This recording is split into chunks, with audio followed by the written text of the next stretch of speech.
The breaking news, stay at home. That is the order tonight from 4 state governors as the coronavirus pandemic spreads. New York, California, Illinois, and Connecticut all ordering non-essential employees to stay home. Those orders cover 75 million people across the United States. New York's governor today telling non-essential businesses in his state to reduce their workforce to 0. These are not helpful hints. This is not if you really want to be a great citizen. These are legal provisions. They will be enforced. There will be a civil fine and mandatory closure for any business that is not in compliance. Again, your actions can affect my health. That's where we are. But President Trump saying these orders will not go national. Given what Governor Cuomo has done in New York, is there any more consideration to a national lockdown to keep people in their homes? I don't think so. Essentially, you've done that in California. You've done that in New York. Those are really 2 hotbeds. Those are probably the 2 hottest of them all in terms of hotspots. I don't think so, because you go out to the Midwest, you go out to other locations, and they're watching it on television, but they don't have the same problems. The president, though, today did announce that he's closing the border with Mexico to all non-essential activity after already announcing the border with Canada will close. And the number of coronavirus cases jumped by nearly 5,000 here in the United States over the past 24 hours as testing has expanded. There are now 18,083 people who have been infected. 236 have died. One of them, we are learning in terms of infections, is someone who works in Vice President Pence's office. And we're going to have much more on that in a moment as we're just getting details on that this moment. I first want to go to Nick Watt. He's out front in Los Angeles. So, Nick, how are people there coping with these new ground rules, transformational ones?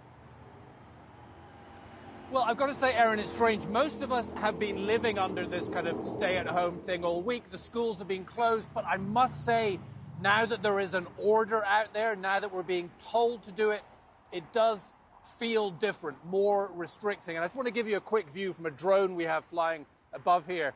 That is the 101 freeway in Los Angeles, which normally at this time of day is a parking lot. Not today. This is the day everything changed. Californians, New Yorkers, the populations of Illinois and Connecticut will all soon be under orders to stay home. That's more than 70 million Americans. To avoid the loss of potentially tens of thousands of lives, we must enact an immediate stay-at-home order for the state of Illinois. These provisions will be enforced. This is the most drastic action we can take. People can go to the store, get out for some solitary exercise, but stop socializing. We're going to go visit Mom. I'm going to bring the home family to see Mom. No, not now. Essential workers are exempt, like food service and healthcare providers who are still struggling nationwide to find the supplies to keep themselves safe and treat the sick. We're starting to see those individuals become sick as well and be taken out of the workforce, or in some cases become seriously ill. So here's where everything can fall apart very quickly.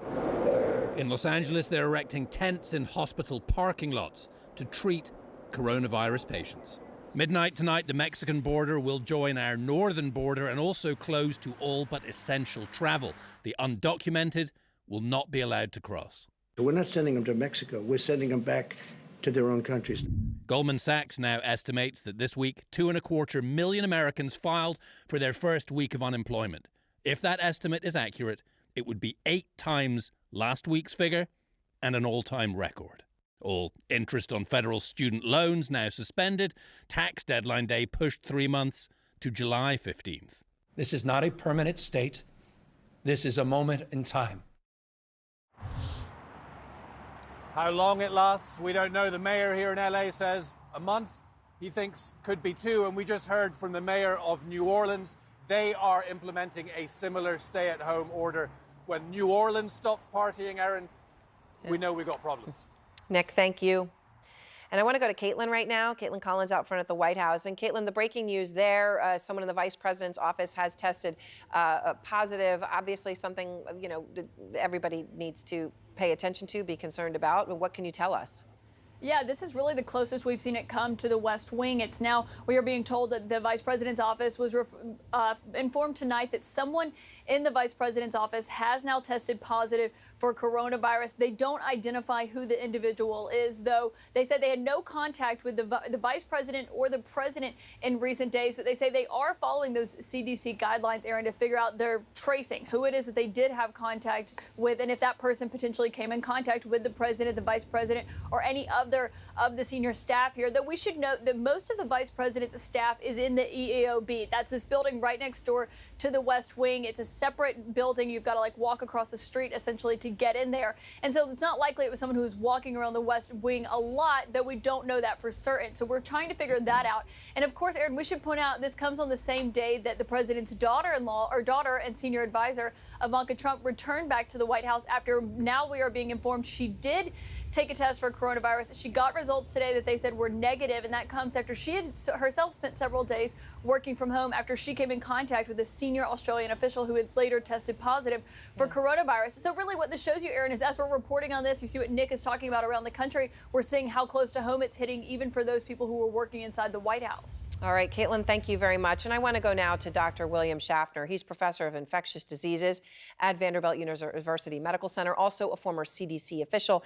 Dr. Schaffner, I appreciate your time. So let's just start with this news that Caitlin's talking about from the vice president's office. A staffer there has tested positive. So, now what does this change? I mean, does this mean, for example, that the president and the vice president should not be together from this point on? Well, it certainly looks that way, Erin. You wouldn't want the president exposed. You wouldn't want the vice president exposed any more than he is already.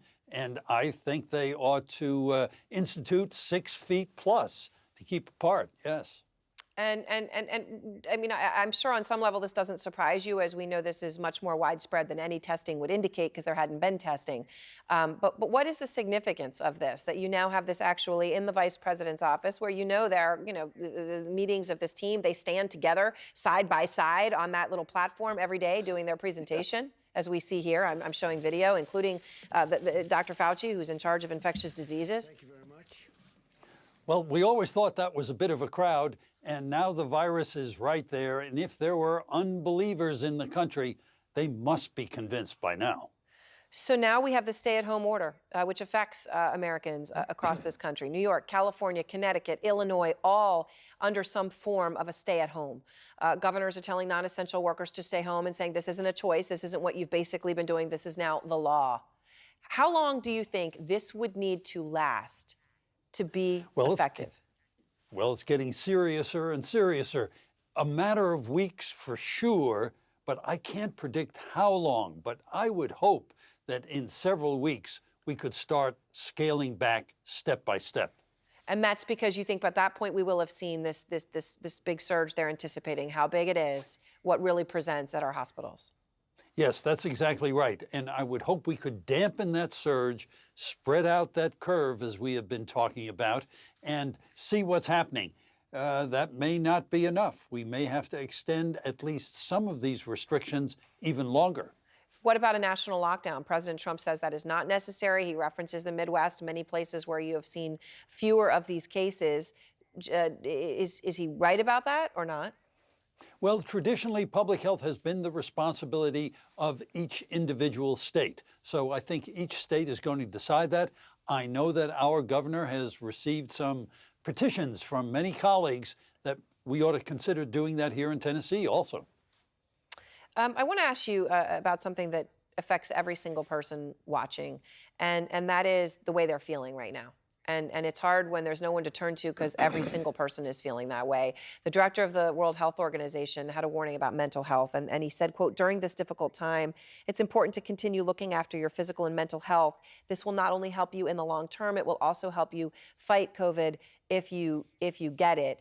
That's easier said than done for people. I mean, how big of a concern is mental health and the health and death implications of that risk? Well, of course, it's very, very serious because we have job implications, people having lost their funding. They see people getting ill in their own community, hospitals struggling to manage the illnesses. So these are all reasons, as well as being more or less confined within four walls, and you get cabin fever and depression. So people ought to communicate via electronics, use that FaceTime, and look for any opportunity to have a little joke, to get a smile, if only for a moment.